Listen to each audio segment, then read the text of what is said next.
Indonesia dan Perancis sepakat untuk memperkuat kerjasama di bidang strategis, termasuk ekonomi, investasi, perdagangan, dan pertahanan. Indonesia telah meraih kesepakatan investasi dengan Perancis, di mana saat kunjungan kenegaraan Presiden Prabowo Subianto mencapai kerjasama sebesar 61,25 triliun rupiah dengan Presiden Emmanuel Macron.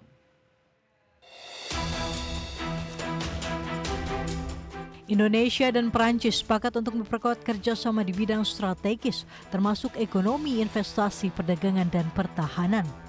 Kerjasama yang dicapai Presiden Prabowo Subianto meraih kesepakatan investasi sebesar 61,25 triliun rupiah dengan pemerintahan Presiden Emmanuel Macron.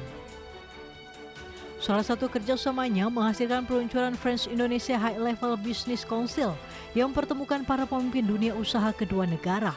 Momentum terbentuknya Dewan Bisnis tersebut menghasilkan 4 kesepakatan komersial baru senilai 3,5 miliar dolar Amerika atau 61,25 triliun rupiah yang difokuskan pada sektor ketahanan energi, perdagangan, investasi, dan kerjasama pertahanan. Menteri Investasi dan Hilirisasi sekaligus Kepala BKPM Rosan Ruslani menyebutkan pembentukan Fresh Indonesia High Level Business Council menjadi tonggak penting dalam pererat kerjasama ekonomi antara Indonesia dan Perancis. Sebanyak 30 pemimpin perusahaan dan pelaku industri utama yang memiliki kapitalisasi pasar mencapai 1,3 triliun dolar Amerika Serikat siap bekerja sama menjadi mesin penggerak untuk mendorong investasi, perdagangan, dan kerjasama strategis yang memberikan manfaat nyata bagi kedua negara. Dewan bisnis ini dipimpin bersama oleh Chair French Indonesia Business Council, Medef International yang juga CEO Danone, Anthony de Saint-Exupéry, serta Ketua Umum Kadin Indonesia Anindya Bakri. Jakarta, Tim Liputan IDX Channel. Pemirsa, Presiden Prabowo Subianto menerima kunjungan Wakil Perdana Menteri Qatar sekaligus Menteri Negara Urusan Pertahanan Qatar, Sheikh Saud bin Abdurrahman bin Hasan bin Ali Al Thani. Pertemuan khusus ini menjadi bagian dari upaya mempererat hubungan bilateral antara Indonesia dan Qatar di tengah gejolak Timur Tengah. Wakil Perdana Menteri Qatar sekaligus Menteri Negara Urusan Pertahanan Qatar, Sheikh Saud bin Abdul Rahman bin Hasan bin Ali Al Thani, secara khusus menemui Presiden Prabowo Subianto di Istana Merdeka, Jakarta. Dalam pertemuan ini, kedua pemimpin fokus mempererat hubungan bilateral antara Indonesia dan Qatar. Pertemuan bilateral ini sebagai forum untuk memperkuat komunikasi dan hubungan baik yang selama ini telah terjalin antara kedua negara. Secara khusus, Sheikh Saud menyampaikan pesan dari Emir Qatar yang menegaskan komitmen Indonesia untuk terus mempererat hubungan bilateral dengan Qatar. Selain itu, kedua pemimpin juga fokus membahas penguatan dan perluasan penandatanganan Memorandum of Understanding yang bertajuk Memorandum Saling Pengertian tentang Dialog Strategis antara pemerintah Indonesia dan pemerintah negara Qatar, di mana dialog strategis ini bertujuan mendorong kerjasama yang lebih intensif di berbagai bidang strategis, diantaranya isu internasional dan regional, pertahanan dan keamanan, kontra terorisme, ekonomi khususnya perdagangan dan investasi yang konstruktif dengan semangat saling berkontribusi terhadap kemakmuran kawasan. Jakarta, Tim Liputan IDX Channel. Ya, Chief Operating Officer Danantara Indonesia, Doni Oskaria memastikan PT Danantara Sumber Daya Indonesia akan beroperasi secara transparan dengan tata kelola yang baik. Menurut Doni, Danantara tidak ingin tujuan baik dari pembentukan PT DSI justru menimbulkan persoalan baru akibat tata kelola yang buruk.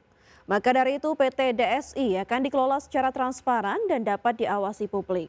Keberadaan PT DSI juga dipastikan tidak akan menambah birokrasi dalam rantai ekspor sumber daya alam. Keberadaan PT DSI justru akan memberi nilai tambah terhadap proses ekspor komoditas. Tentu kita memastikan yang pertama bahwa perusahaan ini akan berjalan sesuai dengan governance yang baik, transparan, accountable. Ini menjadi patokan utama kita karena kita tidak mau nanti satu niat yang baik kalau dikelolanya tidak baik nanti menjadi problem yang pemindahan masalah aja. Jadi kami memastikan bahwa perusahaan yang dibentuk itu nanti akan berjalan dengan transparan dan dapat diawasi. Menteri Keuangan Purbaya Yudi Sadewa mengaku siap memeriksa PT Danantara Sumber Daya Indonesia jika tidak mampu meningkatkan penerimaan negara. Ya, selain meningkatkan penerimaan negara, pemerintah juga ingin memastikan devisa hasil ekspor lebih banyak ditempatkan di dalam negeri dari kebijakan ekspor satu pintu.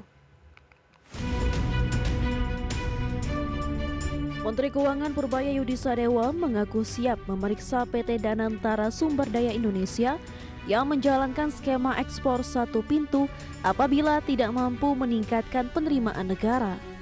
Menurut Purbaya, filosofi dasar kebijakan ekspor satu pintu bukan untuk mengurangi kewajiban perpajakan eksportir, namun pemerintah berharap penerimaan negara justru meningkat karena transaksi ekspor menjadi lebih transparan dan mudah diawasi. Purbaya mengungkapkan, selama ini pemerintah menemukan indikasi adanya praktik manipulasi nilai ekspor yang berpotensi mengurangi penerimaan negara. Dengan seluruh ekspor komoditas strategis melewati satu pintu, ruang untuk praktik tersebut diharapkan semakin sempit. Terus untuk membentukkan DSI adalah apakah ada fasilitas pajaknya. Saya pikir ini kan biasa, hanya ekspornya masuk keluar melalui satu pintu. Semua pajak akan berlaku seperti biasa. Saya malah berharap nanti Pak Doni ngasih saya income lebih besar lagi. Karena penggelapan ekspor, under invoicing segala macam akan hilang. Jadi saya nggak akan motong pajak, malah saya dapat income lebih besar lagi. Nanti kalau nggak naik, ya saya periksa DSI-nya ada apa. Selain meningkatkan penerimaan negara, pemerintah juga ingin memastikan devisa hasil ekspor lebih banyak ditempatkan di dalam negeri. Jakarta, Tim Liputan, iDaction. Iran mengancam akan menghentikan negosiasi pengakhiran perang dengan Amerika Serikat jika Israel masih terus melancarkan serangan ke Lebanon. Sementara itu, Perdana Menteri Israel Benjamin Netanyahu menegaskan akan melanjutkan operasi militer di Lebanon jika kelompok Hizbullah masih menyerang Israel. Ketua Parlemen sekaligus Kepala Negosiator Iran untuk Amerika Serikat Muhammad Bagher Ghalibaf mengeluarkan peringatan untuk invasi Israel ke Lebanon. Pernyataan tersebut disampaikan Ghalibaf setelah melakukan pembicaraan via telepon dengan Ketua Parlemen Lebanon Nabih Berri pada hari Senin kemarin. Melalui unggahannya di media sosial, Ghalibaf menegaskan posisi politik Teheran yang siap mengambil langkah ekstrim jika agresi militer Israel tidak segera dihentikan.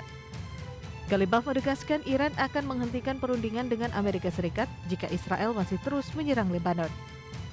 Sebelumnya pada Senin malam, Presiden Amerika Serikat Donald Trump mengklaim telah meminta Perdana Menteri Israel Benjamin Netanyahu untuk membatalkan serangan skala besar ke ibu kota Lebanon, Beirut. Sementara itu, Netanyahu justru mematahkan klaim sepihak Trump dengan memberikan gambaran situasi yang jauh berbeda, di mana meski mengkonfirmasi bahwa Israel bersedia menahan diri dari membombardir pusat kota Beirut selama Hizbullah menyetop serangan roketnya, Netanyahu memastikan operasi militer di wilayah selatan Lebanon tidak akan dihentikan.